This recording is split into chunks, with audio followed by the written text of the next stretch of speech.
Hi students, welcome back to my channel MD happy. Radhe Radhe. ಆತ್ಮೀಯ ವಿದ್ಯಾರ್ಥಿಗಳೇ, 2026ರ ಒಂದು ಎನ್ಯುವಲ್ ಎಕ್ಸಾಮ್ಗೆ ಕ್ಷಣಗಣನೆ ನಾವೆಲ್ಲರೂ ಇದ್ದೀವಿ. ಸೊ ಇವತ್ತಿನ ದಿವಸ ನಾನು ನಿಮಗೆ ಒಂದು ದ್ವಿತೀಯ PUC ಕನ್ನಡ ಉತ್ತೀರ್ಣತೆ ಅನುಕೂಲಕ್ಕಾಗಿ ಸಂಭಾವ್ಯ ಪ್ರಶ್ನೆಗಳನ್ನು, ಅಂದರೆ ಯಾರು 40+ ಅಂಕಗಳನ್ನು ತಗೋತಾ ಇದ್ದೀರಿ, ಜಸ್ಟ್ ಪಾಸ್ ಆಗಬೇಕು ಅನ್ನುವಂಥ ವಿದ್ಯಾರ್ಥಿಗಳಿಗೆ, ಜೊತೆಗೆ ಭಾಳ ಜನ ವಿದ್ಯಾರ್ಥಿಗಳು ಕೇಳ್ತಾ ಇರ್ತೀರಿ, ಸರ್ ನಾನು ರೆಪ್ಯೂಟೆಡ್ ಸ್ಟೂಡೆಂಟ್ ಅದೀನಿ, ನಾನು ರೆಗ್ಯುಲರ್ ಸ್ಟೂಡೆಂಟ್ ಅದೀನಿ, ಜೊತೆಗೆ ನಾನು ಭಾಳ ವರ್ಷಗಳ ನಂತರ ಏನಪ್ಪ ಅಂತಂದರೆ ಪರೀಕ್ಷೆಗಳನ್ನು ಕಟ್ಟಿದ್ದೀನಿ, ನನಗೆ ಕನ್ನಡ ಒಂದು ಸ್ವಲ್ಪ ಡಿಫಿಕಲ್ಟ್ ಆಗ್ತಾ ಇದೆ, ಸೊ ಪಾಸಿಂಗ್ ಪ್ಯಾಕೇಜ್ ಕೊಡಿ, ನಾನು ಪಾಸ್ ಆಗಬೇಕು ಎನಿ ಕಂಡೀಷನ್, ಈ ವರ್ಷ ಈ ಒಂದು 2026 ಎನ್ಯುವಲ್ ಎಕ್ಸಾಮ್ನಲ್ಲಿ ಪರೀಕ್ಷೆಯನ್ನು ಕಟ್ಟಿದ್ದೀನಿ, ಯಾವುದೇ ರೀತಿಯಾಗಿದ್ದರೂ ಸಹ ನಾನು ಓದಿಕೊಂಡು ಪರೀಕ್ಷೆಯನ್ನು ಬರಿಬೇಕು, ನನ್ನ ಜೀವನವನ್ನು ಉತ್ತಮಪಡಿಸಬೇಕು ಅನ್ನುವಂಥ ವಿದ್ಯಾರ್ಥಿಗಳಿಗೆ ನಾನು ಕನ್ನಡ ವಿಷಯದಲ್ಲಿ ಒಂದು ಸೂಪರ್ ಆಗಿರುವಂಥ ಒಂದು ಪಾಸಿಂಗ್ ಪ್ಯಾಕೇಜನ್ನು ತೆಗೆದುಕೊಂಡು ಬಂದಿದ್ದೀನಿ. ಜಸ್ಟ್ ನೀವು ಈ ವಿಡಿಯೋವನ್ನು ಕೊನೆ ತನಕ ನೋಡಿ. ಈ ಒಂದು ವಿಡಿಯೋದಿಂದ ನಿಮಗೆ ಮಿನಿಮಮ್ 60ಕ್ಕಿಂತ ಹೆಚ್ಚು ಅಂಕಗಳು ಸಿಗುವಂಥ ಸಾಧ್ಯತೆಗಳಿದ್ದಾವೆ. ಸೊ ಹಾಗಾದರೆ ವಿದ್ಯಾರ್ಥಿಗಳೇ, ವಿಡಿಯೋ ಲೈಕ್ ಆದರೆ ಒಂದು ಲೈಕ್ ಕೊಡಿ, ಕಮೆಂಟಲ್ಲಿ ರಾಧೆ ರಾಧೆ ಅಂತ ತಪ್ಪದೆ ನನಗೆ ಕಮೆಂಟ್ ಮಾಡಿ. ಜೊತೆಗೆ ನಿಮ್ಮ ಯಾವುದೇ ಸಬ್ಜೆಕ್ಟ್ ಆಗಲಿ, ನನಗೆ ಸರ್ ಈ ವಿಡಿಯೋ ಬೇಕು, ಪಾಸಿಂಗ್ ಪ್ಯಾಕೇಜ್ ಬೇಕು, ಪ್ರಶ್ನೋತ್ತರಗಳು ಬೇಕು, ಮಾಹಿತಿ ಬೇಕು ಅಂತಂದಾಗ ನೀವು ನನಗೆ ಕಮೆಂಟಲ್ಲಿ ತಿಳಿಸ್ಬೋದು ಅಂತ ಹೇಳ್ತೀನಿ. ಸೊ ಬನ್ನಿ, ತಡ ಮಾಡೋದು ಬೇಡ, ನೇರವಾಗಿ ನಾನು ಏನಪ್ಪ ಅಂತಂದರೆ ಈ ಒಂದು ಇನ್ನೇನು 2-3 ದಿನದಲ್ಲಿ ಪರೀಕ್ಷೆ ಇದೆ, ಅವಾಗೆ ಬರುವಂಥ ಕೆಲವು ಪ್ರಮುಖ ಪ್ರಶ್ನೆಗಳನ್ನು ತೆಗೆದುಕೊಂಡು ಬನ್ನಿ. ಅದರ ಜೊತೆಗೆ ನಾನು ವಿಡಿಯೋಗಳನ್ನು ಬಿಟ್ಟಿದ್ದೀನಿ ನಿಮಗೆ.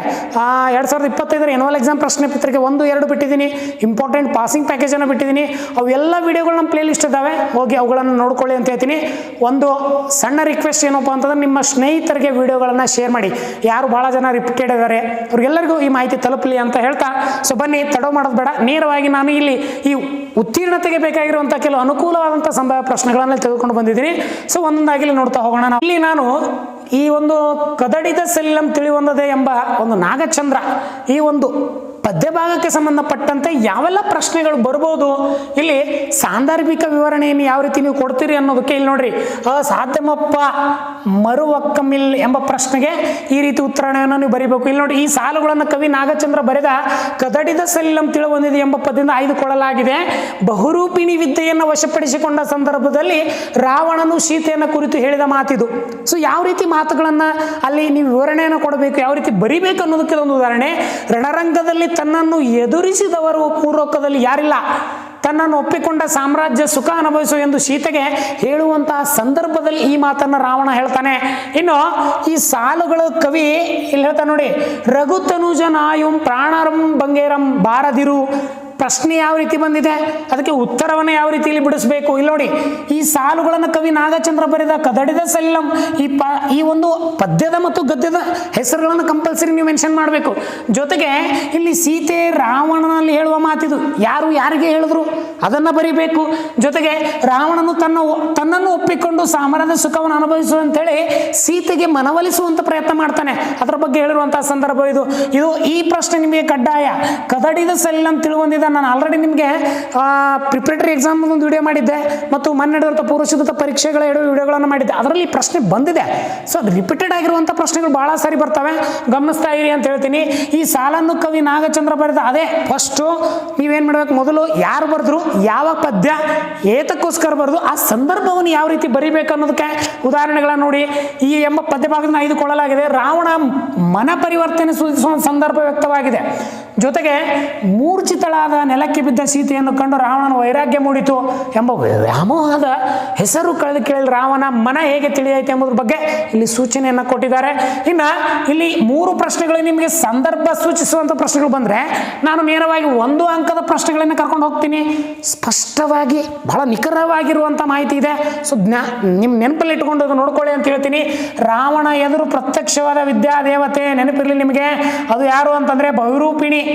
ಬಹಳ ಸಾರಿ ಕೇಳಿದಾನೆ, ಪ್ರಶ್ನೆ ಬರ್ತದೆ. ಮಯಾ ತನುಜೆ, ನಿಮಗೆ ಆಲ್ರೆಡಿ ನಾನು ಈ ಒಂದು 2025ರ ಎನ್ಯುವಲ್ ಎಕ್ಸಾಮ್ 1 ಮತ್ತು 2ರಲ್ಲಿ ಕೊಟ್ಟಿದ್ದೀನಿ, ಈ ಪ್ರಶ್ನೆ ಬಂದಿದೆ, ರಿಪೀಟೆಡ್ ಕ್ವಶನ್ ಬರ್ತದೆ. ಮಂಡೋದರಿ ಅಂತ ಹೇಳ್ತೀನಿ. ಸೀತೆಯನ್ನು ರಾವಣ ಎಲ್ಲಿರಿಸಿದ, ಇದನ್ನು ಇಂಪಾರ್ಟೆಂಟ್ ಕ್ವಶನ್ನು ಬರ್ತದೆ, ನೆನಪಿನಲ್ಲಿ ಇಟ್ಕೊಳ್ಳಿ. ಸೀತೆಯನ್ನು ಪ್ರವದವನದಲ್ಲಿ ಇಟ್ಟಿಸಿದ್ದ. ನೆಕ್ಸ್ಟ್, ರಾವಣ ಯಾರ ಬಗ್ಗೆ ವೈರಾಗ್ಯ ಮೂಡಿತ್ತು, ಸೀತೆಯ ಬಗ್ಗೆ. ಇಂಪಾರ್ಟೆಂಟ್ ಇದಾವೆ, ಗಮನಿಸ್ತಾ ಹೋಗಿ ವಿದ್ಯಾರ್ಥಿಗಳೇ. ಈ ಪದ್ಯ ಭಾಗದಲ್ಲಿ ನಿಮಗೆ ಬರುವಂತಹ 2 ಅಂಕದ ಪ್ರಶ್ನೆಗಳು ಯಾವಿದಾವೆ ಅವನ್ನ ನೋಡೋಣ. ರಾವಣ ಅಂತಃಪುರ ಸ್ತ್ರೀಯನ್ನು ಕುರಿತು ಹೇಗೆ ಸಂತೈಸಿದನೋ, ಇಲ್ಲಿ ಬಹು ಆಯ್ಕೆ ಪ್ರಶ್ನೆಯನ್ನು ಬಿಡಿಸ್ತೀರಿ ಭಾಳ ಸರಳವಾಗಿ, ಬಿಟ್ಟ ಸ್ಥಳವನ್ನು ಬಿಡಿಸ್ತೀರಿ, ಜೊತೆಗೆ ಹೊಂದಿಸಿ ಬರೆಯನ್ನು ಬಿಡಿಸ್ತೀರಿ. ಆದರೆ ಈ ಭಾಗ ನಿಮಗೆ ಭಾಳ ಕಷ್ಟ ಅನ್ನಿಸ್ತದೆ ಕೆಲವೊಂದು ಸಾರಿ. ಹೆಂಗೆ ಬಿಡಿಸೋದು ಅನ್ನೋದಕ್ಕೆ ಬೆಸ್ಟ್ ಎಕ್ಸಾಂಪಲ್ ಇಲ್ಲಿ ಕೊಡ್ತೀವಿ ನೋಡಿ. ನಿಮ್ಮನ್ನು ಅವಮಾನಿಸಿದ ಅಂಗದ ಹಾಗೂ ಇನ್ನಿತರನ್ನ ಕ್ಷಮಾ ಮಾತ್ರದಲ್ಲ ಸೆರೆ ಹಿಡಿದು ನಿಮ್ಮ ಮುಂದೆ ಬಹು ಪ್ರಕಾರದಲ್ಲಿ ಶಿಕ್ಷಿಸುವೆ. ಮೊನ್ನೆನೇ ಕೊಟ್ಟಿದ್ದೀನಿ ರೀ ವಿಡಿಯೋ, ಯಾರು ಗಮನಿಸಿಲ್ಲ ಹೋಗಿ ನೋಡ್ಕೊಳ್ಳಿ. ಜೊತೆಗೆ ರಾವಣನು ಸೊಕ್ಕಿನಿಂದ ಸೀತೆಯನ್ನು ಆಡಿದ ಮಾತುಗಳು ಅಂತ ಕೇಳ್ತಾನೆ. ಬಹುರೂಪಿಣಿ ವಿದ್ಯಾವಶಯ ಆದಂಥ ಬಹುರೂಪಿಣಿ ಆಗಿರುವಂಥ ರಾವಣ ಇಲ್ಲಿ ಗೆಲ್ಲುವ ವೈರಿ ಸೈನ್ಯ ಯಾವುದೂ ಇಲ್ಲ. ಹಾಗಾಗಿ ರಾಮನನ್ನು ಮರೆತು ತನ್ನನ್ನು ಒಪ್ಪಿ ಸಾಮ್ರಾಜ್ಯ ಸುಖವನ್ನು ಅನುಭವಿಸು ಅಂತ ಹೇಳ್ತಾನೆ. ನೋಡ್ರಿ ಯಾವ ರೀತಿ ರಾವಣ ಹೇಳ್ದ ಅಂತ ಅನ್ನೋದನ್ನು. ಈಗಾಗಲೇ ಸೀತೆಯನ್ನು ರಾವಣನಿಗೆ ಒಪ್ಪಿಸಲು ರಾವಣ ಬಯಸಲಿಲ್ಲ. ಏಕೆ? ಸೀತೆಯನ್ನು ಈಗ ಒಪ್ಪಿಸಿದರೆ ತನ್ನ ಪರಾಕ್ರಮ ಸಾಮರ್ಥ್ಯ ಬಿರುದು ವ್ಯರ್ಥವಾಗುವುದು ಅಂತೇಳಿ ರಾವಣನಿಗೆ ಅರ್ತಿದ್ದ. ಜೊತೆಗೆ ರಾವಣ ಅಂತಿಮವಾಗಿ ಯಾವ ನಿರ್ಧಾರಕ್ಕೆ ಬರ್ತಾನೆ? ಎಷ್ಟು ಸರಿ ಕೇಳಿದಾನೆ, ರಿಪೀಟೆಡ್ ಕ್ವಶನ್ ಇದು. ನೆನಪಿರಲಿ ನಿಮಗೆ, ಎರಡು ಸೈನ್ಯವಾದರೂ ತನ್ನ ತೊಳಬಲ ಹೊಗಳುವಂತೆ ರಾಮನ ಲಕ್ಷ್ಮಣನ ಜೊತೆ ಯುದ್ಧ ಮಾಡಲಿ ಸೋಲಿಸಿ ಇಬ್ಬರನ್ನು ಸೆರೆ ಹಿಡಿದು ತಂದು ಸೀತೆಯನ್ನು ಒಪ್ಪಿಸ್ಬೇಕು, ಸೋಲೊಪ್ಪಿಸ್ಬೇಕು ಅಂತೇಳಿ ನಿರ್ಧಾರ ಮಾಡ್ತಾನೆ. ಇನ್ನು ಈ ಈ ಪದ್ಯ ಭಾಗದಲ್ಲಿ ಬರುವಂತಹ ಒಂದು ಭಾಷಾ ಜ್ಞಾನಕ್ಕೆ ಸಂಬಂಧಪಟ್ಟಂಥ ಪ್ರಶ್ನೆಗಳನ್ನು ಯಾವ ರೀತಿ ಇದಾವೆ ನೀವು ಗಮನಿಸ್ತಾ ಹೋಗಿ. ಭಾಳ ಇಂಪಾರ್ಟೆಂಟ್ ಆಗಿದಾವ್ರಿ. ವಿಡಿಯೋಗಳನ್ನು ಶೇರ್ ಮಾಡಿ, ಒಂದು ಲೈಕ್ ಕೊಡಿ, ಕಮೆಂಟಲ್ಲಿ ರಾಧೆ ರಾಧೆ ಅಂತ ಟೈಪ್ ಮಾಡಿ. ನೀವು ಮಾಡುವಂತಹ ಒಂದು ಮೆಸೇಜ್, ಒಂದು ಕಾಮೆಂಟ್ ನನಗೆ ಬಹಳ ಹುಮ್ಮಸ್ ತಂದು ಕೊಡ್ತದೆ. ಬನ್ನಿ, ಇಲ್ಲಿ ಸುಳ್ಳು ಎಂದರೆ ಸರದಿ ಅಥವಾ ಸಮಯ, ಕರ ಎಂದರೆ ಹಸ್ತ ಅಥವಾ ತೆರಿಗೆ, ರಾಗ ಎಂದರೆ ಪ್ರೀತಿ ಅಥವಾ ಬಣ್ಣ. ಯಾವ ರೀತಿ ಭಾಷಾ ನೋಡ್ರಿ. ಕಳೆ ಇಲ್ಲಿ ನಾನಾ ಅರ್ಥ ಕೊಟ್ಟಿದ್ದಾರೆ. ಕಳೆ ಅಂದರೆ ಕಾಂತಿ, ವ್ಯವಕಲನ, ನೀರು. ಮೊನ್ನೆ ಬಂದು ಹೋಗಿದೆ ಈ ಪ್ರಶ್ನೆ ಕಳೆ. ಜೊತೆಗೆ ಬಗೆ, ವಿಧ, ಯೋಚಿಸು, ಮನಸ್ಸು. ದೊರೆ ಅಂದರೆ ಲಭಿಸು, ಅರಸ. ಗಂಡ ಅಂದರೆ ಪತಿ ಅಥವಾ ವೀರ. ಭಾಷಾಜ್ಞಾನದಲ್ಲಿ ಯಾವ ರೀತಿ ಪ್ರಶ್ನೆ ಬಂದಿದ್ದಾವೆ ಎಲ್ಲವನ್ನ ನೋಡಿ. ತತ್ಸಮ ರೂಪಗಳನ್ನು ಬರೆಯಿರಿ. ನೋಡ್ರಿ, ತತ್ಸಮ ತದ್ಭವ ಪ್ರಶ್ನೆಗಳನ್ನು ಕೇಳ್ತಾರೆ. ಜಸ, ಯಶ, ಬನ್ನ, ಭಂಗ, ಬೀರ, ವೀರ, ಮೊಗ, ಮೊಖ. ನೋಡಿ, ಜೊತೆಗೆ ಇಲ್ಲಿ ನಿಮಗೆ ಪರಿಕಿಸು ಮತ್ತು ಪರೀಕ್ಷಿಸು ಭಾಳ ಸಾರಿ ಕೇಳಿದಾನೆ ಪ್ರಶ್ನೆಯನ್ನ. ಸಮಾನಾರ್ಥಕ ಶಬ್ದವನ್ನ ಪ್ರಮೋದ, ಆನಂದ, ಸಂತಸ. ಸಲೀಲ ಅಂದ್ರೆ ನೀರು, ಜಲ, ಉದಕ. ಉರಕ್ರ ಅಂದ್ರೆ ವದನ, ಮುಖ, ಆತನ. ನೀಲಿ ರಾಗ ದೃಢ ಪ್ರೀತಿ, ಸ್ಥಿರ ಪ್ರೀತಿ. ನೋಡಿ ಈ ರೀತಿ. ಪರಾಭವ, ಸೋಲು, ಅಪಜಯ, ಕುಡುಪ, ಶ್ರೇಯ, ಪರಾಕ್ರಮ. ಯಾವ ರೀತಿ ಪ್ರಶ್ನೆಗಳು ಬಂದಿವೆ ಅದಕ್ಕೆ ಹೇಳ್ತೀನಿ ನಾನು. ಇಂಪಾರ್ಟೆಂಟು ನ್ಯೂ ಪ್ಯಾಕೇಜ್ ಅಂತ ಹೇಳ್ತೀನಿ ನಾನು. ಇದು ಈ ವಿದ್ಯಾರ್ಥಿಗಳು ಎಲ್ಲರೂ ಆರ್ಟ್ಸು, ಕಾಮರ್ಸು, ಸೈನ್ಸ್ ಯಾವುದೇ ವಿದ್ಯಾರ್ಥಿ ಇರಲಿ ಇದನ್ನು ನೋಡಿಕೊಂಡು ನಿಮ್ಮ ಸ್ಕೋರನ್ನು ಹೆಚ್ಚಿಗೆ ಮಾಡಿ ಅಂತ ಹೇಳ್ತೀನಿ. ಬಸವಣ್ಣನವರ ವಚನದ ಮೇಲೆ ಈ ರೀತಿ ಯಾವ ಒಂದು ಪ್ರಶ್ನೆಗಳು ಈ ವರ್ಷ ಬರ್ಬೋದು ಅವನ್ನ ಗಮನಿಸ್ತಾನೆ. ಒಂದು ವಾಕ್ಯದಲ್ಲಿ ತನು ಯಾವಾಗ ಕರಗಬೇಕು ಅಂತಂದ್ರೆ ಮನ ಬೆರೆತಾಗ ತನು ಕರಗಬೇಕು ಅಂತ ಹೇಳ್ತಾರೆ. ಯಾರ ಕೈಯಲ್ಲಿ ದರ್ಪಣ ಇದ್ದು ಫಲವಿಲ್ಲ, ಅಂಧಕನ ಅಥವಾ ಕುರುಡನ. ಇಂಪಾರ್ಟೆಂಟು, ಭಾಳ ಸಾರಿ ಬಂದು ಹೋಗಿದೆ ಈ ಪ್ರಶ್ನೆ. 2025ರಲ್ಲೂ ಬಂದಿದೆ, ಪೂರ್ವ ಸಿದ್ಧತೆಯಲ್ಲೂ ಬಂದಿದೆ, ಬರ್ತದೆ. ನೆನಪಿನಲ್ಲಿ ಇಟ್ಕೊಳ್ಳಿ. ಶಿವಪಥವನ್ನು ಅರಿಯದವರು ಏನಾಗೋರು ಅಂದರೆ ಲಿಂಗವಿದ್ದು ಫಲವಿಲ್ಲು ನಿಜ ಭಕ್ತಿ. ಅರ್ಥವನ್ನ, ತೋರಿಕೆಯ ಭಕ್ತಿಯನ್ನ ಇಲ್ಲಿ ಏನಪ್ಪಾ ಅಂತಂದ್ರೆ ಶಿವಪಥವನ್ನು ಅರಿದವರು ಅಂತ ಹೇಳ್ತೀವಿ. ಬಸವಣ್ಣರ ವಚನಾಂಕಿತ ನಾಮ ಆಲ್ರೆಡಿ ನಿಮಗೆ ಹೇಳಿದೆ ನಾನು. 2025ರ ಎನ್ಯುವಲ್ ಎಕ್ಸಾಮ್ 2ರಲ್ಲಿ ಬಂದಿದೆ ಪ್ರಶ್ನೆ. ಕೂಡಲ ಸಂಗಮ ದೇವ. ಇನ್ನು ಈ ಒಂದು ಬಸವಣ್ಣರ ವಚನದ ಮೇಲೆ 2 ಅಂಕದ ಪ್ರಶ್ನೆಗಳು ಯಾವ ಬರ್ತವೆ ಅಂತಂದ್ರೆ ಶಿವಪಥದ ಅರಿದನ್ನು ಹೇಗೆ ವಿಡಂಬಿಡಿದಾನೆ. ಇದು ಪ್ರಶ್ನೆ ಇಂಪಾರ್ಟೆಂಟ್. ನಿಮಗೆ ವಿಡಿಯೋಗಳಲ್ಲಿ ಮಾಹಿತಿ ಕೊಟ್ಟಿದ್ದೀನಿ, ಗಮನಿಸ್ತಾ ಹೋಗಿ. ಅರ್ಥ ರೇಖೆಯ ಆಯುಷ್ಯ ರೇಖೆ ಇಲ್ಲದಂತೆ ಹೇಡಿಯ ಕೈಯಲ್ಲಿ ಚಂದ್ರಾಯುಧವಿದ್ದಂತೆ, ಕುರುಡನ ಕೈಯಲ್ಲಿ ಕನ್ನಡಿಯಂತೆ, ಮರ್ಕಟ ಕೈಯಲ್ಲಿ ಮಾಣಿಕ್ಯದಂತೆ ಶಿವಪಥವನ್ನಿರದ ಭಕ್ತಿ ಪ್ರಯೋಜನವಿಲ್ಲವೆಂದು ವಿಡಂಬಿಡಿಸಲಾಗಿದೆ. ಉತ್ತರವನ್ನು ಇದೇ ರೀತಿ ಬರೆದಾಗ ಮಾತ್ರ 2 ಅಂಕ ಸಿಗ್ತದೆ. ನಿಖರವಾಗಿ ಬರಿಬೇಕು. ಸರ್ ನನಗೆ ಪಾಸಿಂಗ್ ಮಾರ್ಕ್ಸ್ ಎಷ್ಟು ಅಂತ ವಿದ್ಯಾರ್ಥಿಗಳು ಕೇಳ್ತೀರಿ. 30 ನಿಮಗೆ 30 ಅಂಕಗಳು ನೀವು ಕನ್ನಡದಲ್ಲಿ ತೆಗೆದುಕೊಳ್ಬೇಕು. ಅವಾಗ ಮಾತ್ರ ಕನ್ನಡ ವಿಷಯದಲ್ಲಿ ಪಾಸ್ ಆಗಲಿಕ್ಕೆ ಸಾಧ್ಯ. ಸೊ ಮುಂದೆ ಹೋಗೋಣ. 3 ಅಂಕದ ಪ್ರಶ್ನೆಗಳು ಸಂದರ್ಭವನ್ನು ಸೂಚಿಸಿ ವಿವರಣೆ ಕೊಡಿ ಅಂತ ಕೊಡ್ತಾರೆ. ಇಲ್ಲಿ ಮರ್ಕಟನ ಕೈಯಲ್ಲಿ ಮಾಣಿಕ್ಯವಿದ್ದು ಫಲವೆನ್ನೇನು. ನೋಡಿ ಪ್ರಶ್ನೆ. ಪ್ರಸ್ತುತ ಈ ಸಾಲುಗಳನ್ನ ಕ್ರಾಂತಿ, ಕಾರಿ, ಭಂಡಾರಿ, ಬಸವಣ್ಣವರ ವಚನಗಳಿಂದ ಆಯ್ದುಕೊಳ್ಳಲಾಗಿದೆ. ಹೇಡಿಯ ಕೈಯಲ್ಲಿ ಚಂದ್ರಾಯುಧ, ಕುರುಡನ ಕೈಯಲ್ಲಿ ಕನ್ನಡಿ ಅಂತ. ಮರ್ಕಟಕನ ಕೈಯಲ್ಲಿ ಮಾಣಿಕ್ಯವಿದ್ದಂತೆ ಫಲವಿಲ್ಲೇನು, ಮಾಣಿಕ್ಯದ ಬೆಲೆ ಏನು. ಅಂತೆಯೇ ಕೂಡಲ ಸಂಗಮ ಶರಣರ ಶಿವಪತಿಯಲ್ಲಿ ಕೈಯಲ್ಲಿ ಲಿಂಗ ಹೊಂದಿದ್ದಾರೆ ಪ್ರಯೋಜನವಿಲ್ಲ, ಅದನ್ನ ಮನಸ್ಸೊಳಗಿರ್ಬೇಕು, ದೇಹವೆಲ್ಲ ಇರಬೇಕು ಅಂತ ಹೇಳ್ತಾರೆ. ದರೆ ಹತ್ತಿ ಊರಿದಡೆ ನಿಲ್ಲಬಾರದು. ಇಂಪಾರ್ಟೆಂಟು, ನೆನಪಿರಲಿ. ಕ್ವಶನ್ ಬರ್ತದೆ, ನೆನಪನ್ನ ಇಟ್ಕೊಳ್ಳಿ. ಪ್ರಸ್ತುತ ಕ್ರಾಂತಿಕಾರಿ ಬಸವಣ್ಣವರು ಆಯ್ದುಕೊಂಡಿರೆ, ಜೊತೆಗೆ ಒಲೆ ನಮ್ಮ ಉಪಯೋಗಕ್ಕಾಗಿ ಇರುವುದು, ಅದು ಹತ್ತಿ ಉರಿದರೆ ಅದು ಮುಂದೆ ನಾವು ನಿಲ್ಲೋದಾದರೆ ನಾವು ನಿಂತು ಹಿಡಿದರೆ ಹತ್ತಿ ಉರಿತದೆ, ಆಶ್ರಯಕ್ಕೆ ನಾವು ಎಲ್ಲಿ ಹೋಗಲು ಸಾಧ್ಯ ಇಲ್ಲ. ಬಸವಣ್ಣವರು ತಮ್ಮ ಪ್ರಶ್ನೆಯನ್ನ ಕೇಳ್ತಾರೆ. ಇಲ್ಲಿ ಉರಿಲಿಂಗ ಪೆದ್ರಿ ವಚನದಲ್ಲಿ 1 ಅಂಕ ಪ್ರಶ್ನೆಗಳು ನೋಡಿ. ಇವರ ಅಂಕಿತ ನಾಮ ಉರಿಲಿಂಗ ಪೆದ್ರಿ ವಿಶ್ವೇಶ್ವರಯ್ಯ. ಇಲ್ಲಿ ನೋಡಿ, ಯಾವುದ್ರ ಪರಿಮಳ ಅರಿಯಬಹುದು? ಪುಷ್ಪದಿಂದ ಪರಿಮಳವನ್ನು ಅರಿಯಬಹುದು. ಬಹಳ ಸರಿ ಕೇಳಿದಾನೆ, ಇಂಪಾರ್ಟೆಂಟ್. ಮಂಗಳಕರವಾದ ಲಿಂಗವನ್ನು ಧರಿಸುವುದು, ಅನ್ಯ ಲಿಂಗವನ್ನು ನೆನೆಯುವಂಥದ್ದು ಇಂಪಾರ್ಟೆಂಟು. ಗುರು ಹೇಗಾಗಿ ವರ್ತಿಸಬಾರ್ದು? ಲಘುವಾಗಿ ವರ್ತಿಸಬಾರ್ದು. ನಾನೆಲ್ಲ ಪ್ರಶ್ನೆಗಳನ್ನು ತಂದಿದ್ದೀನಲ್ಲ, ಇಂಪಾರ್ಟೆಂಟು. ಆತ್ಮೀಯ ವಿದ್ಯಾರ್ಥಿಗಳಲ್ಲಿ ನಾನು ಹೇಳ್ಕೊಳ್ಳೋದೊಂದೇ, ನೀಟಾಗಿ ಸ್ಕೋರ್ ಮಾಡ್ಕೊಳ್ಳಿ. ಇಂಪಾರ್ಟೆಂಟ್ ಕ್ವಶನ್ಗಳನ್ನು ಮೇಲಿಂದ ಮೇಲೆ ಓದಿ. ನಿಮಗೆ ನೆನಪಿ ಬರಲಿಲ್ಲ ಅಂದರೆ ಶಾಂತವಾಗಿ ಕುತ್ಕೊಂಡು ಎಕ್ಸಾಮ್ ಹಾಲಲ್ಲಿ 1-2 ನಿಮಿಷ ನೆನಪು ಮಾಡ್ಕೊಳ್ಳಿ, ಬರ್ತದೆ. ಹಾಗಾಗಿ ಬನ್ನಿ ಮುಂದೆ 2 ಅಂಕದ ಪ್ರಶ್ನೆಗಳನ್ನು ನೋಡ್ತೀನಿ ನಾವು ಇಲ್ಲಿ ನೋಡಿ. ಸೂರ್ಯ ಮತ್ತು ದೀಪಗಳಿಂದ ಆದ ಪ್ರಯೋಜನಗಳು. ಸೂರ್ಯನಿಂದ ಹಗಲು ಉಂಟಾಗ್ತದೆ, ದೀಪದಿಂದ ಬೆಳಕು, ಹೌದಾ? ಯಾರ ಮನೆಯನ್ನು ತಿರಿಯುವುದು ಕೆರೆಯುವುದನ್ನು ನೋಡ್ರಿ. ಪುರುಷ ಶಿಲೆಯ ಮನೆಯಲ್ಲಿ ಇರುವವನು ಮನೆಯನ್ನು ತಿರಿಯುವುದನು, ನದಿಯೊಳಗೆ ಇರುವವನು ಭಾರಿಯಾದ ಕೆರೆಯ ಉದಕವನ್ನು ಬಯಸುವುದಿಲ್ಲ. ನೋಡ್ರಿ, ಗುರುಗಳ ಲಕ್ಷಣ ಇಂಪಾರ್ಟೆಂಟು ನಿಮಗೆ ಬರ್ತದೆ. ಲಘುವಾದ ಹಗುರ ವರ್ತನೆ ತೋರಬಾರದು, ಲಘುವಾಗಿ ವರ್ತಿಸಬಾರದು. ಗುರುವಾಗಲಾರ ಶಿವಲಿಂಗ ಜಂಗಮನನ್ನ ಹಗುರವಾಗಿ ಕಾಣುವುದಿಲ್ಲ. ನೋಡಿ, ಇನ್ನು ಸಂದರ್ಭವನ್ನ ನೋಡ್ರಿ. ಪುಷ್ಪವಿಲ್ಲದ ಪರಿಮಳವನ್ನು ಅರಿಯಬಹುದೇ? ಪ್ರಶ್ನೆ ಯಾವ ರೀತಿ ಕೇಳ್ತಾರೆ ಅದನ್ನು ಪ್ರಸ್ತುತ ಉರಿಲಿಂಗ ಪೆದ್ದಿಯ ವಚನಗಳಿಂದ ಆಯ್ದುಕೊಳ್ಳಲಾಗಿದೆ. ಚಿಂತೆ ಇಲ್ಲದ ಮನಸ್ಥಿತಿಯನ್ನು ಶಿವದಾನಿಯಿಂದ ಸಾಧಿಸುವ ಎಲ್ಲವೊಂದು ಸಂದರ್ಭ ಇದು. ಜೊತೆಗೆ ಸೂರ್ಯನಿಲ್ಲದ ಹಗಲು, ದೀಪವಿಲ್ಲದ ಬೆಳಕು ಸಾಧ್ಯವಿಲ್ಲ. ಅಂತೆಯೇ ಪುಷ್ಪವಿಲ್ಲದ ಪರಿಮಳ ಮಹಾಘನವಾದ ಪರಿಶಿವನ ಇರುವುದರಿಂದಲೇ ನಮಗೆ ಲಿಂಗವು ಶಿವನ ರೂಪದಲ್ಲಿ ಕಾಣುತ್ತದೆ. ಯಾವ ರೀತಿ ಉತ್ತರವನ್ನು ಬರೆದಿದ್ದಾರೆ. ಇನ್ನು ಅನ್ಯಲಿಂಗವನ್ನು ನೆನೆಯದ ನಿಮ್ಮ ಭಕ್ತಿಯ ಇದೊಂದು ಕ್ವಶನ್ ಬಂದಿದೆ. ಇನ್ನು ತಾನೇ ಲಘುವಾಗಿ ಲಘು ಮಾಡಿ ಲಘುವಾದಿನಯ್ಯ ಎಂಬ ಪ್ರಶ್ನೆಗಳಲ್ಲಿ ಬಂದವೆ. ಸೊ ಅವನನ್ನು ನೋಡ್ಕೊಂತ ಹೋಗಿ ಅಂತ ಹೇಳ್ತೀನಿ. ವ್ಯಾಸ ಅವರು ಬರೆದಿರುವಂತ ಇನ್ನೂ ಹುಟ್ಟಿದೇ ಇರಲಿ ನಾರಿಯನ್ನೊಳಲ್, ನೆನಪಿರಲಿ ನಿಮಗೆ, ನಾರಿಯರೆನ್ನೊಳ್ ಅಂತೇಳಿ ಒಂದು ಪದ್ಯ ಭಾಗದಲ್ಲಿ ಬರುವಂಥದ್ದು 1 ಅಂಕದ ಪ್ರಶ್ನೆ. ಧರ್ಮರಾಯನಿಗೆ ಎಂಥ ಗರ ಹೊಡೆದಿತ್ತು ಅಂತಂದ್ರೆ ಧರ್ಮ ಕ್ಷಮೆಗಳ ಗರ ಹೊಡೆದಿತ್ತು ಅಂತ ಹೇಳ್ತಾರೆ. ಅಣ್ಣನಾಜ್ಞೆಯ ಬ್ರಹ್ಮಮಂತನಲ್ಲಿದ್ದವನು ಅರ್ಜುನ. ರಾಜಸಭೆಯೊಳಗೆ ದ್ರೌಪದಿಯನ್ನು ಒದೆದವರು ಕೀಚಕ. ನೋಡ್ರಿ, ಯಾವ ರೀತಿ 1 ಅಂಕದ ಪ್ರಶ್ನೆಗಳು, ಅವನ್ನೆಲ್ಲ ರಿಪೀಟೆಡ್ ಆಗಿರುವಂಥದ್ದು ನೋಡ್ಕೊಳ್ಳಿ. ಇನ್ನು 2 ಅಂಕದ ಪ್ರಶ್ನೆಗೆ ನಾನು ಬರ್ತೀನಿ. ಮಲಗಿರುವ ಭೀಮನನ್ನು ದ್ರೌಪದಿ ಹೇಗೆ ಎಬ್ಬಿಸ್ತಾಳೆ? ಬಹಳ ಇಂಪಾರ್ಟೆಂಟ್ ಕ್ವಶನ್, ಬಹಳ ಸರಿ ಕೇಳಿದ್ದಾನೆ. ಮಲಗಿರುವ ಭೀಮನನ್ನು ಮೆಲ್ಲನೆ ಬಂದು ಮುಸುಕನ್ನು ಸರಿಸಿ ಗಲ್ಲವನ್ನು ಹಿಡಿದು ಅಲುಗಾಡಿಸಿ ಎಬ್ಬಿಸಿದಳು. ನೋಡ್ರಿ, ಯಾವ ರೀತಿ ಎಬ್ಬಿಸ್ತಾಳೆ. ತಾನು ಘೋರತರ ವಿಷ ಕುಡಿಯೋಗಿ ದ್ರೌಪದಿ ಏಕೆ ಹೇಳ್ತಾಳೆ? ಇಂಪಾರ್ಟೆಂಟ್ ಕ್ವಶನ್, ಬಹಳ ಸರಿ ಬಂದಿದೆ, ಬರ್ಬೋದು.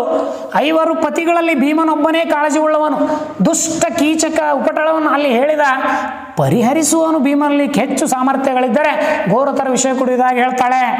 ಬಹಳ ಸಾರಿ ಕೇಳ್ತಾನೆ. ಇನ್ನು ಹೆಂಡತಿಯ ಹರಿಬಕ್ಕಾಗಿ ಗಂಡಸು ಏನು ಮಾಡಿತಾನೆ ಅಂತ ಹೇಳಿದ್ರೆ, ಹೆಂಡತಿಯ ಹರಿಬಕ್ಕಾಗಿ ಗಂಡ ಗೊಯ್ಸೆ ವೈರಿಯನ್ನ ಕಡಿದು ತುಂಡು ಮಾಡ್ತಾನೆ, ಇಲ್ಲಿದ್ರೆ ತಾನಾದರೂ ಸಾಯುತ್ತಾನೆ ಅಂತೇಳಿ ಸೀತೆ ದ್ರೌಪದಿ ಹೇಳ್ತಾಳೆ. ಇನ್ನು 3 ಅಂಕದ ಪ್ರಶ್ನೆಗಳು ಈ ಪಾಠದ ಮೇಲೆ ನಿಮ್ಗೆ ಬರ್ತವೆ, ನೆನಪಿರ್ಲಿ. ನಿಮಗೆ 3 ಅಂಕದು ಈ ಒಂದು ಪಾಠದ ಮೇಲೆ ಬರ್ತವೆ, ನೆನಪಿರ್ಲಿ. ಎನ್ನೊಲು ಮನ್ನಾರು ನವದೇಳುಂಟು, ಬಹಳ ಸರಿ ಪ್ರಶ್ನೆ ಕೇಳಿದ್ದಾನೆ. ಸೊ ನೀವು ನೆನಪಿನಾಗ ಇಟ್ಕೊಳ್ಳಿ. ಪ್ರಸ್ತುತ ನನ್ನಂದ್ರೆ ಫಸ್ಟ್ ಆಯ್ಕೆ, ಸಂದರ್ಭ, ಸ್ವಾರಸ್ಯ, ಇವು 3ಗೆ ಸೇರಿ ನಿಮಗೆ 3 ಅಂಕಗಳು ಕೊಡ್ತಾರೆ, ಹೊರತಾಗಿ ಇವಿಲ್ಲ ಅಂದ್ರೆ ಅಂಕಗಳು ಕೊಡಕ್ಕೆ ಸಾಧ್ಯನೇ ಇಲ್ಲ. ಪ್ರಸ್ತುತ ಆಯ್ಕೆಯನ್ನು ನೋಡಿ. ಚಕ್ರವರ್ತಿ ಎನಿಸುವ ಕುಮಾರವ್ಯಾಸನ ಕರ್ನಾಟಕ ಭಾರತ ಕಥಾಮಂಜರಿ, ಹುಟ್ಟಿದೆ ಇರಲಿ ನಾರಿಯನ್ನೊಳ್ ಎಂಬುದರಿಂದ ಆಯ್ದುಕೊಳ್ಳಲಾಗಿದೆ. ಕೀಚಕನಿಂದ ಅವಮಾನಕ್ಕೊಳಗಾದ ದ್ರೌಪದಿಯ ಪ್ರಸಂಗವನ್ನು ನಾವು ಇಲ್ಲಿ ವ್ಯಕ್ತಪಡಿಸ್ತಾ ಇದ್ದಾರೆ. ಅಜ್ಞಾತವಾಸದ ದ್ರೌಪದಿ ದುಃಖವನ್ನ ಇಲ್ಲಿ ವ್ಯಕ್ತವಾಗ್ತಾ ಇದೆ. ಜೊತೆಗೆ ಇಲ್ಲಿ ನೋಡ್ರಿ, ಸಂದರ್ಭ, ಕೀಚಕ ಅವಳನ್ನು ಎಷ್ಟು ಅವಮಾನಿಸ್ತಾನೆ ಅದ್ರ ಬಗ್ಗೆ ಇಲ್ಲಿ ಕೊಟ್ಟಿದ್ದಾರೆ. ಕಲಿ ಭೀಮನೇ ಮಿಡುಕುಳ್ಳ ಗಂಡನು. ಆಯ್ಕೆಯನ್ನು ಗಮನಿಸಿ. ಎಲ್ಲಿಂದ ಎಲ್ಲಿ? ಚಕ್ರವರ್ತಿ ಕುಮಾರವ್ಯಾಸ ಕರ್ನಾಟಕ ಭಾರತ, ಇನ್ನು ಹುಟ್ಟಿದ ನಾರಿಯನ್ನೊಳು, ಅದೇನ ರಿಪೀಟ್ ಆಗಿ ಬರೆಯುವಂಥದ್ದು. ಸಂದರ್ಭ, ಕೀಚಕನ ಉಪಗಡವನ್ನು ತಪ್ಪಿಸಲು ಯಾರು ಸಮರ್ಥರ ದ್ರೌಪದಿ ನಿರ್ಧರಿಸುವಾಗ ಭೀಮನನ್ನು ಗಮನಿಸಿ ನಿರ್ದೇಶನ ಮಾಡ್ತಾಳೆ. ಸ್ವಾರಸ್ಯ, ಭೀಮನಲ್ಲಿರುವ ಭರವಸೆ, ಆತ್ಮವಿಶ್ವಾಸವನ್ನು, ವ್ಯಕ್ತಿತ್ವವನ್ನು ಇಲ್ಲಿ ವ್ಯಕ್ತವಾಗ್ತದೆ ಅಂತ ಹೇಳ್ತಾರೆ. ಇನ್ನು ಹುಟ್ಟಿದೆ ಇರಲಿ ನಾರಿಯನ್ನೊಳು ಭಂಗಿತರು, ಇದು ಇಂಪಾರ್ಟೆಂಟ್, ನಿಮಗೆ ಬಂದೇ ಬರ್ತದೆ ಕ್ವಶನ್ನು. ಪ್ರಸ್ತುತ ಚಕ್ರವರ್ತಿ ಕುಮಾರವ್ಯಾಸನ ಕರ್ನಾಟಕ ಭಾರತ ಕಥಾಮಂಜರಿಂದ ಆಯ್ದುಕೊಳ್ಳಲಾಗಿದೆ. ಹುಟ್ಟಿದೆ ಇರಲಿ ನಾರಿಯನ್ನೊಳು ಎಂಬ ಪದ್ಯಭಾಗದಿಂದ ಆರಿಸಿಕೊಳ್ಳಲಾಗಿದೆ. ಕೀಚಕನಿಂದ ತನಗೆ ಉಂಟಾದ ಉಪಟಳವನ್ನು ನೆನೆದು ಭೀಮನು ಕೂಡ ಅಣ್ಣನಾಜ್ಞೆ ಕಟ್ಟಿಗೆ ಒಳಪಟ್ಟು ಅಸಹಾಯಕನಂತೆ ದ್ರೌಪದಿಯನ್ನು ತೊರೆದನು. ಯಾವ ರೀತಿ ಸಂದರ್ಭವನ್ನು ಕೊಟ್ಟಿದ್ದಾರೆ ನೋಡಿ. ತನ್ನ ಕೈ ಹಿಡಿದ ಪತಿ ಯಾರು ತನ್ನ ಮಾನ ರಕ್ಷಣೆಗೆ ಮುಂದಾದರೂ ದ್ರೌಪದಿಗೆ ಉಂಟಾದಂಥ ಹತಾಶೆ ಇನ್ನು ಸ್ವಾರಸ್ಯ ರೂಪದಲ್ಲಿ ಬರಿತೀವಿ. ಇನ್ನು ಇಲ್ಲಿ ಒಂದು ಪ್ರಶ್ನೆ ಇದೆ ನೋಡಿ, ಕೆಲವರು ಗಳಿಸೊಡೆ ಕೆಲವರು ಜಾವರು ಅಂಥೇಳಿ ಜಾರುವರು. ನೋಡ್ರಿ, ಕೆಲವರು ಗಳಿಸಿದೊಡೆ ಕೆಲವರು ಜಾರುವರು. ಯಾವ ರೀತಿ ಆಯ್ಕೆ, ಸಂದರ್ಭ, ಸ್ವಾರಸ್ಯ ಇದೆ, ಅದನ್ನು ನೋಡ್ಕೊತ ಹೋಗಿ. ಇಲ್ಲಿ ಕೂಳಿಗೇಡಿ ಗೊಂಡಲ ಹೊರುವಿರಿ ಎಂಬ ಪ್ರಶ್ನೆ ಏನು ಬರ್ತಾ ಇದೆ. ಇನ್ನು ಮುಂದಿನ ಪಾಲಕ್ಕೆ ಹೋಗ್ತೀನಿ ನಾನು. ಪದ್ಯಭಾಗ ಪಗೆಂಬಾಲಕನೆಂಬರೆ ಪುಲಿಗೇರಿ ಸೋಮನಾಥ. ಇದು 1 ಅಂಕಕ್ಕೆ ನಿಮಗೆ ಹೊಂದಿಸಿ ಬರಲಿ ಕೇಳ್ತಾರೆ. ಬರೀ ಪಾಠದ ಮೇಲೇ ಪ್ರಶ್ನೆ ಉತ್ತರ ಇರ್ತದೆ, ಗಮನಿಸ್ತಾ ಹೋಗಿ. 1 ಅಂಕದ ಪ್ರಶ್ನೆ. ಹಲವು ಹಳ್ಳಿಗಳು ಸೇರಿ ಏನಾಗಿವೆ, ಸಮುದ್ರವಾಗುತ್ತವೆ. ನಿಷ್ಪ್ರಯೋಜಕನಾದ ಮಗ ಯಾರು, ತಂದೆ ತಾಯಿಗಳ ಮುಪ್ಪಿನಲ್ಲಿ ಸಹಾಯಕವಾಗಬಾರದು ನಿಷ್ಪ್ರಯೋಜಕ ಮಗ ಅಂತ ಹೇಳ್ತೀವಿ. ನೆಕ್ಸ್ಟ್, ಹಾಗೆ ಏನೆಂದು ಉಪೇಕ್ಷಿಸಬಾರದು, ಸೋಮನಾಥನ್ ಹೇಳ್ತಾನೆ. ಇಂಪಾರ್ಟೆಂಟ್ ಕ್ವಶನ್ ಬಂದಿದೆ. ಬಾಲಕನೆಂದು ಉಪೇಕ್ಷಿಸಬಾರದು. ವೀರನಾದರೂ ಏನನ್ನು ಬಲ್ಲವನಾಗಿರಬೇಕು, ಹಿರಿಯರನ್ನು ಬಲ್ಲವನಾಗಿರಬೇಕು. ಯಾರನ್ನು ಯೋಗಿ ಎನ್ನಬಹುದು. ಷಡ್ವರಿಯನ್ನ ಗೆದ್ದವರನ್ನು ನಾವೇನಂತ ಕರಿಬಹುದು, ಯೋಗಿ ಎನ್ನಬಹುದು ಅಂತ ಹೇಳ್ತೀವಿ. ನೆಕ್ಸ್ಟ್ 2 ಅಂಕದ ಪ್ರಶ್ನೆಗಳನ್ನು ನೋಡಿ. ಯಾರಿಂದ ಯಾವುದನ್ನು ಹೇಗೆ ಕಲಿಬೇಕು ಸೋಮನಾಥ ಹೇಳ್ತಾನೆ. 2 ಅಂಕದ ಪ್ರಶ್ನೆಗಳು ಬರ್ತವೆ ಈ ಪಾಠದ ಮೇಲೆ. ಕೆಲವನ್ನು ಬಲ್ಲವರಿಂದ, ಕೆಲವನ್ನು ಶಾಸ್ತ್ರಗಳಿಂದ, ಕೆಲವನ್ನು ಉತ್ತಮ ಆಚರಣೆಯಿಂದ, ಕೆಲವನ್ನು ಸ್ವಪ್ರಜ್ಞೆಯಿಂದ, ಸಜ್ಜನರ ಸಹವಾಸದಿಂದ ಕಲಿಬೇಕು ಅಂತೇಳಿ ಸೋಮನಾಥ ಹೇಳ್ತಾನೆ. ಧನ ಮತ್ತು ಸುತನ ವಿಷಯ ಸೋಮನಾಥ ಅಭಿಪ್ರಾಯನು. ಅನುಭವಿಸಿದಾಗ ಧನ ಮತ್ತು ತಂದೆ ತಾಯಿಗಳ ಮುಪ್ಪಿಲಾಗ ಸುತ ಇದ್ದರೂ ಪ್ರಯೋಜನವಿಲ್ಲ ಎಂಬುದು ಸೋಮನಾಥನ ಅಭಿಪ್ರಾಯ. ರಾಜ ಮತ್ತು ಮಂತ್ರಿಗಳಿಗೆ ಯಾವ ಅರ್ಹತೆಗಳಿರಬೇಕು, ಇಂಪಾರ್ಟೆಂಟ್ ಮಾಡೆಲ್ ಕ್ವಶನ್ ಪೇಪರಲ್ಲಿ ಬಂದು ಹೋಗಿದೆ ಇದು ಕ್ವಶನ್ನು. ರಾಜನಾಗಬೇಕಾದ್ರೆ ಕೋಪವನ್ನು ಬಿಟ್ಟಿರಬೇಕು, ಮಂತ್ರಿ ಆಗಲು ನಾನಾ ಚಮತ್ಕಾರಗಳನ್ನು ಬಲ್ಲವನಾಗಿರಬೇಕು ಅಂತ ಹೇಳ್ತಾರೆ. ಶುಚಿ ಸ್ವಾದವನ್ನು ಕುರಿತು ಸೋಮನಾಥ ಅಭಿಪ್ರಾಯಗಳೇನು. ಅಂತರಂಗದಲ್ಲಿ ಕಲ್ಮಶ ಹೊಂದಿದ್ದು ಹೊರೊಮ್ಮೆ ತೊಳೆದು ಶುದ್ಧನಾಗಿರುವುದಿಲ್ಲ. ನಿರ್ಮಲ ಮನಸ್ಸೇ ನಿಜವಾದ ಶುಚಿ. ಬೇವನ್ನು ಬೆಲ್ಲದಿಂದ ಪಾನಕ ಅದ್ದಿ ತೆಗೆದರೂ ಅದು ಸ್ವಾದನಿರುವುದಿಲ್ಲ ಅಂತ ಸೋಮನಾಥ ಇಲ್ಲಿ ಹೇಳ್ತಾನೆ. ಇನ್ನು 3 ಅಂಕದ ಪ್ರಶ್ನೆಗಳನ್ನು ನೋಡ್ತಾ ಹೋಗಿ. ಎಲ್ಲವನ್ನ ವಿವರಣೆ ಕೊಡಕ್ಕೆ ಸಾಧ್ಯ ಇಲ್ಲ. PDF ನಿಮಗೆ ಸಿಗ್ತದೆ, ವರಿ ಮಾಡಬೇಡಿ. ಟೆಲಿಗ್ರಾಮ್ ಗ್ರೂಪಲ್ಲಿ PDF ಅನ್ನು ಹಾಕಿರ್ತೀನಿ, ಅದನ್ನು ಡೌನ್ಲೋಡ್ ಮಾಡಿಕೊಂಡು ನಿಮ್ಮ ಸಿದ್ಧತೆಯನ್ನು ಮಾಡ್ಕೊಳ್ಳಿ ಅಂತ ಹೇಳ್ತೀನಿ. ಸರ್ PDF ಬೇಡ ನಮಗೆ ವಿಡಿಯೋ ಮುಂದುವರಿಸಿ ಅಂತಂದರೆ ನಿಮಗೆ ಇಲ್ಲಿ ಗಮನಿಸ್ತಾ ಹೋಗ್ಬೋದು. ತೃಣವು ಪರ್ವತವಲ್ಲವೇ ಎಂಬ ಒಂದು 3 ಅಂಕದ ಪ್ರಶ್ನೆಗೆ ಇಲ್ಲಿ ಒಂದು ಸಂದರ್ಭ ಸೂಚಿಸಿ ಪ್ರಶ್ನೆಗೆ ಪ್ರಸ್ತುತ ಸಾಲುವನ್ನು ಪುಲಿಗೇರಿ ಸೋಮನಾಥವರಂತ ಸೋಮೇರ ಶತಕ, ಇದು ನಿಮಗೆ 1 ಅಂಕದ ಪ್ರಶ್ನೆಯಲ್ಲಿ ಕೇಳ್ತಾನೆ. 1 ಅಂಕದ ಪ್ರಶ್ನೆ ಕಂಪಲ್ಸರಿ ಬರ್ತದೆ. ಪಗೆಂಬಾಲಕನೆಂಬರೆ ಎಂಬ ಪದ್ಯಭಾಗದಿಂದ ಆಯ್ದುಕೊಳ್ಳಲು ಸಮಯಕ್ಕೆ ಒದಗದ ವಸ್ತು ವಿಷಯಗಳ ಕುರಿತು ಕವಿ ಹೇಳ್ತಾನೆ. ಅನುಭವಿಸಲು ಆಗದವನಿಗೆ ಸಿಕ್ಕ ಹಣ, ಮುಪ್ಪಿನ ಕಾಲಕ್ಕೆ ಆಸರಿ ಆಗದ ಮಗ, ಬೇಳೆ ಒಣಗದ ಮೇಲೆ ಬಂದ ಮಳೆ, ಕಷ್ಟ ಕಾಲದಲ್ಲಿ ಬಂದು ನೋಡದವರ ನೆಂಟರು, ಇವೆಲ್ಲವೂ ಅಪ್ರಯೋಜನ ಅಂತ ಹೇಳ್ತಾರೆ.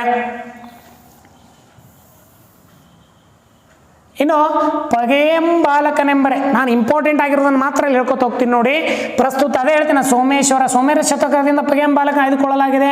ಬೇವಿನ ಚಿಗುರು ತನ್ನ ಕೈ ಗುಣವನ್ನು ಬಿಡದು, ಚೇಳು ಚಿಕ್ಕದೆಂದು ಅಕ್ಕರೆ ತೋರಿದರೆ ಕಚ್ಚದೆ ಬಿಡದು, ಹಾವಿಗೆ ಹಾಲೆದರು ಸಾಕಿದರೂ ವಿಷವನ್ನು ಕಕ್ಕೋದು ಬಿಡದು, ಪಕ್ಷಿಯನ್ನು ಸಾಕುವನೆಂದರೆ ಗೂಬೆ ಮರಿಯನ್ನು ಸಾಕಲು ಸಾಧ್ಯವೇ, ಇಂತಹ ವಿಚಾರಗಳ ಅರಿವು ನಮಗಿರಬೇಕು ಅಲ್ಲವೆಂದು ಅಲಕ್ಷಿಸದರೆ ಎಚ್ಚರಿಕೆರೆಂದು ಕವಿ ಇಲ್ಲಿ ಹೇಳ್ತಾನೆ. ಇನ್ನು ನಮ್ಮ ಪುರಂದರದಾಸರ ಒಂದು ಜಾಲಿಯ ಮರದ, ಇದು ಸಹ ನಿಮಗೆ ಹೊಂದಿಸಿ ಬರೆಯಲ್ಲಿ ಬರುವಂತಹ ಪ್ರಶ್ನೆ ಕಡ್ಡಾಯವಾಗಿ ಬರುತ್ತದೆ ನೋಡಿ.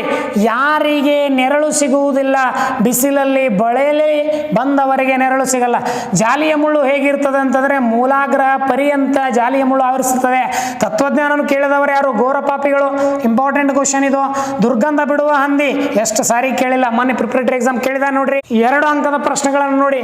ಯಾರಿಗೆ ಷಡ್ವಿಕ್ಕಿ ಪ್ರಯೋಜನ ಇಲ್ಲ, ಹಂದಿಗೆ, ಊರ ಹಂದಿಗೆ, ಏಕೆಂದ್ರೆ ಅದು ನಾರುವ ದುರ್ಗಂಧನವನ್ನ ಬಿಡುವುದಿಲ್ಲ. ಯಾರಿಗೆ ತತ್ವಜ್ಞಾನ ಹೇಳಿ ಪ್ರಯೋಜನ ಇಲ್ಲ, ಘೋರ ಪಾಪಿಗಳಿಗೆ ತತ್ವಜ್ಞಾನ ಹೇಳಿ ಪ್ರಯೋಜನ ಇಲ್ಲ ಅಂತ ಹೇಳ್ತಾರೆ. ಅವರು ತಮ್ಮ ಕ್ರೂರ ಕರ್ಮಗಳನ್ನ ಬಿಡುವುದೇ ಇಲ್ಲ.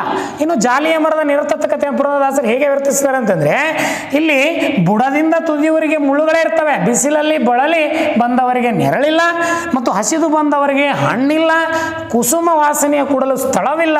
ಈ ರೀತಿ ಜಾಲಿಯ ಮರದಂತೆ ದುರ್ಜನರು ಇರ್ತಾರೆ ಅಂತ ಹೇಳ್ತಾರೆ. ಈ ಪಾಠದ ಮೇಲೆ ನಿಮಗೆ ಒಂದು ಪ್ರಶ್ನೆ ಏನಪ್ಪಾ ಅಂತಂದ್ರೆ 2 ಅಂಕದ ಪ್ರಶ್ನೆ ಬರ್ತದೆ. ಭಿನ್ನಾಣದ ಮಾತಿಗೆ ಕೊನೆ ಇಲ್ಲ. ಈ ಒಂದು ಪ್ರಶ್ನೆಗೆ ಉತ್ತರ ಇಲ್ಲಿದೆ ನೋಡಿ. ಈ ಮಾತನ್ನ ಜಾಲಿಯ ಮರತೆ ಎಂಬ ಪುರಂದರದಾಸರ ಕೀರ್ತನೆಯಿಂದ ಆಯ್ದುಕೊಳ್ಳಲಾಗಿದೆ. ಈ ಕೀರ್ತನೆ ಎನ್ನುವುದೇ ಹೊಂದಿಸಿ ಬರೆಯಲ್ಲಿ ಬರುವಂತಹ ಪ್ರಶ್ನೆ ನಿಮಗೆ. ಇನ್ನು ಸಮಾಜದಲ್ಲಿ ದುರ್ಜನದ ಯಾರಿಗೂ ಯಾವುದೇ ರೀತಿಯ ಪ್ರಯೋಜನ ಅಥವಾ ಉಪಕಾರವಿಲ್ಲ ಅಂತ ಹೇಳ್ತಾರೆ. ನಿಮಗೆ ಭಾಷಾ ಜ್ಞಾನಕ್ಕೆ ಸಂಬಂಧಪಟ್ಟಂತೆ ವ್ಯಾಕರಣ ವಿಭಾಗವನ್ನು ನೋಡ್ತೀರಿ. ಗುಣವಾಚಕಗಳನ್ನ ಗುರುತಿಸಿ ಅಂತ ಹೇಳ್ತಾರೆ. ಘೋರ ಪಾಪಿ ಘೋರ, ದುರ್ಜನ ದುರ, ದುರ್ಗ ಅಂತ ಅಂದರೆ ದುರ ಅಂತ ಹೇಳ್ತೀವಿ. ಸಮಾನಾರ್ಥಕ ಶಬ್ದಗಳನ್ನು ನೋಡ್ತೀರಿ.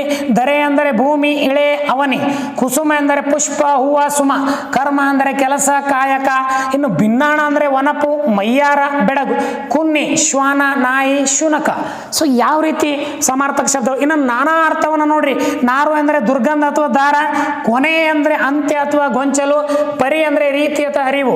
ಇನ್ನು ಇಲ್ಲಿ ವಿಭಕ್ತಿ ಪ್ರತ್ಯಯಗಳು ಯಾವ ರೀತಿ ಬರ್ತವೆ ಅನ್ನೋದನ್ನು ನೋಡ್ತಾ ಹೋದಾಗ ಬಿಸಿಲಲ್ಲಿ ಅಲ್ಲಿ ಅದು ಸಪ್ತಮಿ ವಿಭಕ್ತಿ ಪ್ರತ್ಯಯ. ದುರ್ಜನರು ಊ ಪ್ರಥಮ ವಿಭಕ್ತಿ ಪ್ರತ್ಯಯ.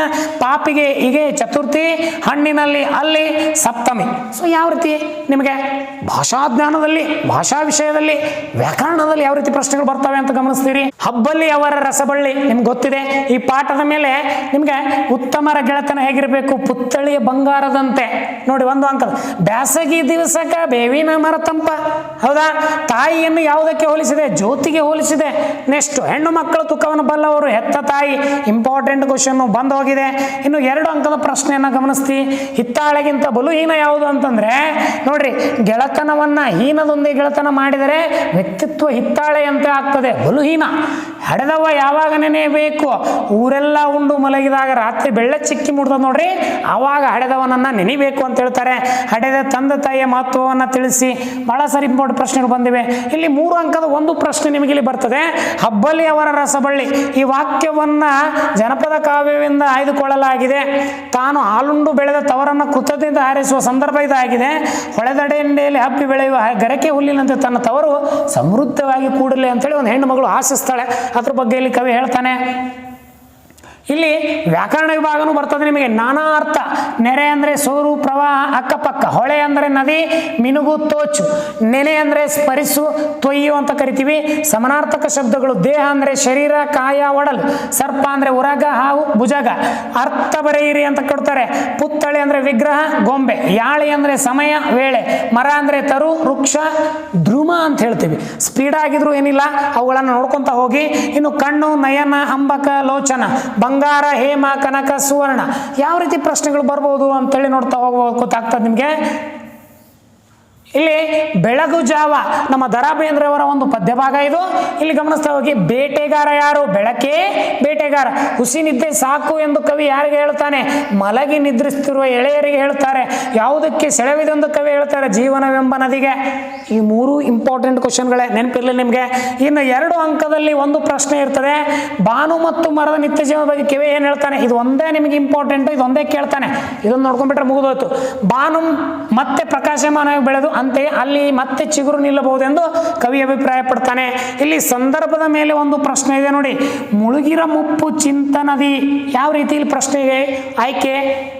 ಸಂದರ್ಭ, ಸ್ವಾರಸ್ಯವನ್ನ ಇಲ್ಲಿ ನೋಡ್ತೀರಿ. ಒಂದು ಪ್ರಶ್ನೆ ನಿಮಗೆ ಕಡ್ಡಾಯ ಆಗಿರ್ತದೆ. ದ ರಾ ಬೇಂದ್ರೆ ರಚಿಸಿರುವ ಮುಕ್ತ ಕಂಠ. ಈ ಒಂದು ಮುಕ್ತ ಕಂಠದ ಮೇಲೆ ಹೊಂದಿಸಿ ಬರೆಯಿರಿ. 1 ಅಂಕದ ಪ್ರಶ್ನೆ ಇದೆ, ನೆನಪಿನಲ್ಲಿ ಇಟ್ಕೊಳ್ಳಿ. ಜೊತೆಗೆ ಸಂದರ್ಭ ಮನುಷ್ಯನ ಬದುಕಿನಲ್ಲಿ ಬೆಳಕು ಎಂಬುದು ಪ್ರತಿನಿತ್ಯ ಬಂದು ಹೋಗ್ತದೆ. ಆದರೆ ಮನುಷ್ಯ ಜೀವನದಲ್ಲಿ ಯೌವನ ಎಂಬುದು ಜಾವವಿದ್ದಂತೆ. ಈ ಸಮಯ ವ್ಯರ್ಥವಾದರೆ ದುಡಿಮೆ ದಡಿದು ಜೀವನ ಸ್ವಾರ್ಥ ಪಡಿಸಿಕೊಳ್ಳಲು ಸಾಧ್ಯ ಇಲ್ಲ. ಜೀವನವೆಂಬ ನದಿಯಲ್ಲಿ ಯಾವ ಕ್ಷಣದಲ್ಲಾದರೂ ಮರಣ ಬರಬಹುದು. ಖಂಡಿತವಾಗಿ ಹೇಳ್ತಾರೆ ಅವರು. ಸತ್ತವರು ಮರಳಿ ಬರುವುದಿಲ್ಲ. ಆಕಾಶ ಮತ್ತೆ ಪ್ರಕಾಶಿಸಬಹುದು. ಒಣಗಿದ ಮರ ಚಿಗುರಬಹುದು. ಸುಗ್ಗಿ ಕಾಲ ಮತ್ತೆ ಬರಬಹುದು. ಯೌವನ ಮತ್ತೆ ಬರಲಿಕ್ಕೆ ಸಾಧ್ಯ ಇಲ್ಲ. ಯೌವನ ಎಂಬುದು ಮಾನವನ ಬದುಕಿನ ಅತ್ಯಂತ ಶ್ರೇಷ್ಠವಾದ ಹಂತ ಅಂತೇಳಿ ಕವಿ ಇಲ್ಲಿ ಹೇಳ್ತಾನೆ. ಮುಂಬೈ ಜಾತಕ ಈ ಪಾಠದ ಮೇಲೆ ಈ ಪದ್ಯ ಭಾಗ GS ಶಿವರುದ್ರಪ್ಪನವರು ಬರೆದಿರುವಂತಹ ಇದನ್ನೂ ಏನಪ್ಪಾ ಅಂತಂದ್ರೆ ನಿಮಗೆ ಹೊಂದಿಸಿ ಬರಲಿ. ಪರಿವಿಡಿ ಮೇಲೆ ನಿಮಗೆ ಹೊಂದಿಸಿ ಪ್ರಶ್ನೆ 5 ಅಂಕ ಇರ್ತವೆ ನೋಡಿ. ಮಗು ಎಲ್ಲಿ ಹುಟ್ಟಿತು? ಆಸ್ಪತ್ರೆಯಲ್ಲಿ. ಮುಂಬೈಯಲ್ಲಿ ಬೆಳಗಿನಿಂದ ಸಂಜೆ ತನಕ ಕಾಣುವುದೇನು? ಲಕ್ಷ ಚಕ್ರದ ಉರುಳು. ಕುಳಿತು ಕೆಮ್ಮುವ ಪ್ರಾಣಿ ತಂದೆ. ಲಕ್ಷಧಾರಿಗಳ ಚದುರಂಗದಾಟ ಯಾವುದು? ಮುಂಬೈ ನಗರದ ಜೀವನ. ಪ್ರಶ್ನೆ ಕೊಟ್ಟಿದ್ದೀನಿ, ಉತ್ತರ ಇದಾವೆ, ಗಮನಿಸ್ತಾ ಹೋಗಿ ಅಂತ ಹೇಳ್ತೀನಿ. ಇಲ್ಲಿ 2-3 ವಾಕ್ಯದಲ್ಲಿ ಮಗು ಹುಟ್ಟಿ ಬೆಳೆದಲ್ಲಿ ಎಲ್ಲಿ ಅಂತ ಪ್ರಶ್ನೆ ಇದೆ. ತಂದೆ ಮಗುವಿಗೆ ಕಾಣಿಸಿಕೊಳ್ಳುವ ಬಗೆ ಹೇಗೆ? ಯಾವ ರೀತಿ ಪ್ರಶ್ನೆಗಳು ಬಂದಿವೆ ಅವುಗಳನ್ನು ನೋಡಿಸ್ಕೊಳ್ಳಿ. ಇಲ್ಲಿ ನಿಮಗೆ ಒಂದು ಏನಪ್ಪಾ ಅಂತಂದ್ರೆ ಸಂದರ್ಭದಲ್ಲಿ ಪ್ರಶ್ನೆ ಬರ್ತದೆ. ಕುಳಿತು ಕೆಮ್ಮುವ ಪ್ರಾಣಿ ಯಾವುದು ಅಂತೇಳಿ ಕೊಡ್ತಾರೆ ನೋಡ್ರಿ. ಆಯ್ಕೆ ಇದೆ, ಸಂದರ್ಭ ಮತ್ತು ಸ್ವಾರಸ್ಯ. ನೋಡ್ರಿ ಈ ವಾಕ್ಯವನ್ನು GS ಶಿವರುದ್ರಪ್ಪನ ಬರೆದಿರುವಂತಹ ಏನೋ ಒಂದು ಮುಂಬೈ ಜಾತಕ ಎಂಬ ಪ್ರಸ್ತುತ ಮುಂಬೈ ನಗರದಲ್ಲಿ ಬದುಕಿದ ಚಿತ್ರಣದ ಬಗ್ಗೆ ಇಲ್ಲಿ ಸಂದರ್ಭ ರೂಪವನ್ನು ಕೊಡ್ತಾರೆ. ಮುಂಬೈ ನಗರದ ಅವಸರದ ಯಾತ್ರಿಕ ಬದುಕು ಹಿಂದೆಲ್ಲ ಅನಾವರಣವನ್ನು ಇಲ್ಲಿ ಕೊಟ್ಟಿದ್ದಾರೆ ಅಂತ ಹೇಳ್ತಾರೆ. ಇನ್ನು KS ನಿಸಾರ್ ಅಹ್ಮದ್ ಅವರ ಇದನ್ನು ಸಹ ನಿಮಗೆ ಕಡ್ಡಾಯವಾಗಿ ಹೊಂದಿಸಿ ಬರೆಯಲ್ಲಿ ಬರುವಂತಹ ಪ್ರಶ್ನೆ ನೆನಪಿರಲಿ, ಬರ್ತದೆ. 1 ಅಂಕದ ಪ್ರಶ್ನೆ ನೋಡಿ. ಕ್ರಿಸ್ಮಸ್ ಪ್ಲಾಸ್ಟಿಕ್ ನಕಲಿ ಕುಬ್ಜತೆಗೆ ಯಾವ ರೂಪ ಕುಣಿಯುತ್ತದೆ? ಗಿಡದ ರೂಪ. ಕ್ರಿಸ್ಮಸ್ ಸಂದರ್ಭದಲ್ಲಿ ಹತ್ತಿ ಯಾವ ಕೆಲಸ? ಮಂಜಿನ ಕೆಲಸ. ಶಿಲುಬೆಗೇರಿದವರು ಯಾರು? ಏಸು. ಜೀಸಸ್ ಮುಖಮುದ್ರೆ ಏನನ್ನು ನುಡಿಯುವಂತಿದೆ? ಯಾತನೆಗೂ ನಲ್ವಾತನೆ ಅಂತ ಹೇಳ್ತೀವಿ. ಇನ್ನು 5ನೇ ಪ್ರಶ್ನೆ ನೋಡ್ರಿ. ಜೀಸಸ್ ಶಿಲುಬೆಗೇರಿದ್ದಾನೆ, ವಕಾಲತ್ತು ನಡೆಸಿದವರು ಕೊಲೆಗಡುಕ ಬರಬ್ಬರನ್ ಜೊತೆಗೆ ಏನು ಬಂದೇ ತೀರುತ್ತದೆ ಎಂಬ ನಂಬಿಕೆ ಜೀಸಸ್ ಶಿಲುಬೆಗೇರಿದ್ದ ದೈವಿ ರಾಜ ಅಂತ ಹೇಳ್ತಾರೆ. ಕವಿಯ ಪ್ರಕಾರ ತಿಂಗಳಿಗೊಂದು ಸಲ ದೀಪದ ಸ್ಥಳ ದಲಿತರ ಗುಡಿಸಲು. ಯಾರ ಕಂಪನಿಯವರು ಜೀಸಸ್ ದಿನನಿತ್ಯ ಶಿಲುಬೆಗೇರಿದ್ದ